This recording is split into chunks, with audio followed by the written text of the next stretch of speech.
New ഇയറും Christmas കഴിഞ്ഞു, new year അടുത്തെത്തിയിരിക്കുകയാണ്. സ്വാഭാവികമായിട്ടും നമ്മളെ പോലീസിൻ്റെ ഭാഗത്തുനിന്ന് ന്യൂ ഇയറുമായി ബന്ധപ്പെട്ട് ചില നിർദ്ദേശങ്ങൾ നമ്മളെ ആളുകളെ അറിയിക്കുക എന്നുള്ള, പ്രത്യേകിച്ച് ചെറുപ്പക്കാരെ ഉദ്ദേശിച്ചുകൊണ്ടും ക്ലബ്ബുകൾ അതുപോലെ മറ്റ് സംഘടനകൾ എന്നുള്ളവരെ ഉദ്ദേശിച്ചുകൊണ്ട് പറയുന്ന ഒരു നിർദ്ദേശമാണ്. അതായത് 31-ാം തീയതി രാത്രി 10 മണിക്ക് ശേഷമുള്ള യാതൊരു പരിപാടികളും ആഘോഷങ്ങളും പോലീസ് അനുവദിക്കുന്നതല്ല.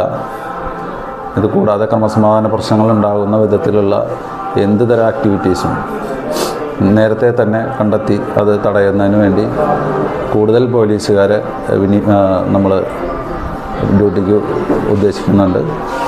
ഇതിനു പുറമെ മുൻ കുറ്റവാളികളായിട്ടുള്ള, നേരത്തെ കുറ്റകൃത്യങ്ങളിൽ ഉൾപ്പെട്ടിട്ടുള്ള ആളുകളെ പ്രത്യേകം നിരീക്ഷിച്ച് അവരുടെ പ്രവൃത്തികളെ നിരീക്ഷിച്ച് അവരെ കരുതൽ തടങ്കലിൽ വയ്ക്കുന്നതിനും അതുപോലെ തന്നെ ഇതുപോലുള്ള ആൻറ്റി സോഷ്യൽ ആക്ടിവിറ്റീസ് നടക്കാതിരിക്കുന്നതിനും അന്നേ ദിവസം ഇത്തരത്തിലുള്ള വിഷയങ്ങൾ ഉണ്ടാകാതിരിക്കുന്നതിനും വേണ്ട ജാഗ്രത പുലർത്തുന്നതാണ്.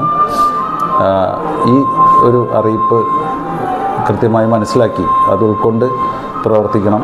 അതുപോലെ റോഡിലും മറ്റും വെച്ച് പടക്കം പൊട്ടിക്കുക, മറ്റുള്ളവർക്ക് ബുദ്ധിമുട്ടുണ്ടാക്കുന്ന വിധത്തിലുള്ള പരിപാടികൾ റോഡിൽ നടത്തുക, ഇങ്ങനെയുള്ള കാര്യങ്ങളിൽ നിന്നുകൂടെ എല്ലാവരും വിട്ടു നിൽക്കേണ്ടതാണ്. അല്ലാതെയുള്ള എല്ലാ പ്രവൃത്തികൾക്കും കൃത്യമായ നിയമ നടപടികൾ നേരിടേണ്ടി വരും എന്നുള്ള കാര്യം എല്ലാവരെയും അറിയിച്ചുകൊള്ളുന്നു. Happy new year.